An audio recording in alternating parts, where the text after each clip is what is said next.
kata joluo jokuecho Victor, gima nanyisi ni ing'e ni higni 60 mokalo nyaka noyud independence pok wabedo gi positions madongo minyalo bargain go.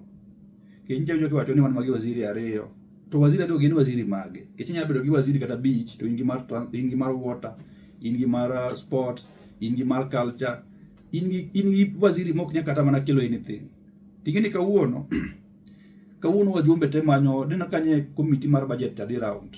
To ngamo telo kineno members mar committee no mokwongo gin joluo ng'eny kabisa.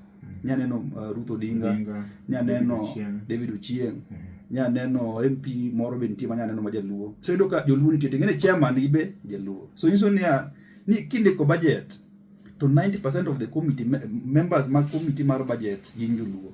Ok ginyal weyo ni ok ginyal ndiko budget. Ok ginyal weyo. Kanti mikele piny duto ng'eni gigo noonge go chon. Parane ni jakom mar budget nyaka ni independence chakre. Kawuono ka wan gi jakom mar budget Victor.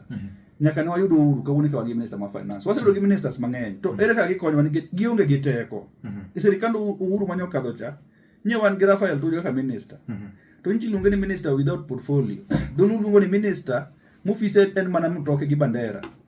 Kata ng'ata chielo konyo ndiko nyama ndiko bodyguard ma be sirikal miye gi driver ne kende. Oonge office. Tingini mano minister mane Ruto uhuru omiyowa.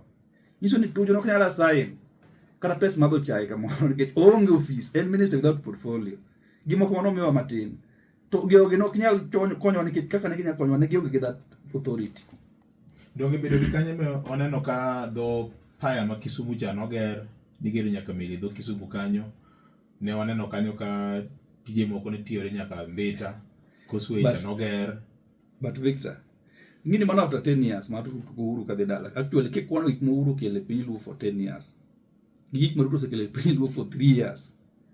Chalo gik ma yani ok nyal wacho nikech ogo kodwa siasa. Ema wacho ni Mount Kenya region kodwa siasa. Mount Kenya region osebuodhe lwete. Nikech no waonge. Koro kama nyalo yiengore en mana Nyanza kende. Kucho ganda luoni modich gonde.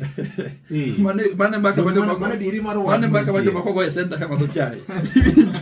Inyo mbaka to mate kora penje ve. Nikech ong'eyo ni Wamunyoro osedhi central kocha. Wawunde ni mano is the case. Wawunde ni mano is the case. Koro mondo many osiepe mamoko. Wawunde ni mano is the case. To biro ka luo to obago wang'wa gi projects mamoko motimo. Wawunde ni mago is the case. Kawuono Victor ring road ma Suba kocha ma kidhi Suba. Don kawuono ndara cha otiek mancho bedo commission ma president ochiwo kifungu. Mano Rusinga ring road. Yes. Kawuono ka president wacho no we bedo president. Odhi gi ndara cha dalagi. Ok obidhigo, donjo ludo ngi ndara. So okane kuundo wang'wa itiyo na kako nego tine jo Kenya mamoko.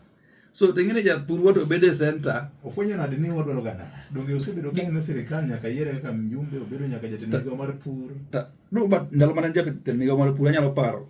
Nodo ka ana support nodo ka ngam mjumbe na neno onya Fredo Outa. No loko actually ndalo mane Ruto en minister mar agriculture mane joka no ngene michele pur. Ndalo no ka Fredo Outa en mjumbe joka no mane kanyalo winji nyalo wacho ni. So kiwe mano nyobedo deputy president. Obedo deputy president for 5 years. Ingini president mane giteko. Deputy en mana en lungo ni principal assistant mar president. No konya mana president ka president doni mondo konye. Oonge giteko mar pogo piny. And sani no kanyo bedo president ka. To kidwa ng'eno ko wuon joluo.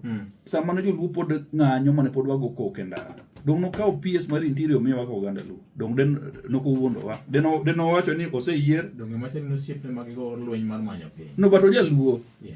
Dong no nyakite kata ambassador wacho indu siep na onyara kete onyara we miye tijo insidi team contract. Dong siep serikal ji miyo ga contract no insidi inwe bedo PS in team contract itiyo na.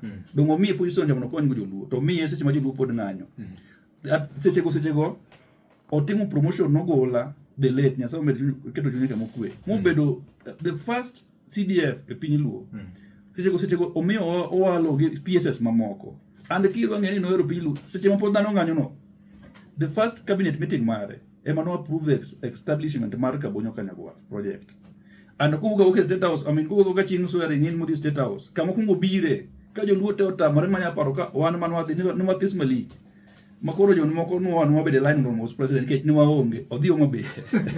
Anya paro kane wana gi Outa ne ji thin ji no luo dhirwa ko Ruto chiemo no biro le mo be ka kuwuok state house pod PS and MD Malek Besin actually ji koko jomoko buru pod rem ji poko mi positions owalo ema no yier kende poko ochamo kada muma ji noluor ma wane ma imoso buru chaki duogi ringa kone chaki mose gi kone mondo line obed maber iwinjo to ndalo no ji otamore to ngeni bire piny luo to nuoyo koro mano ngamo kwero luo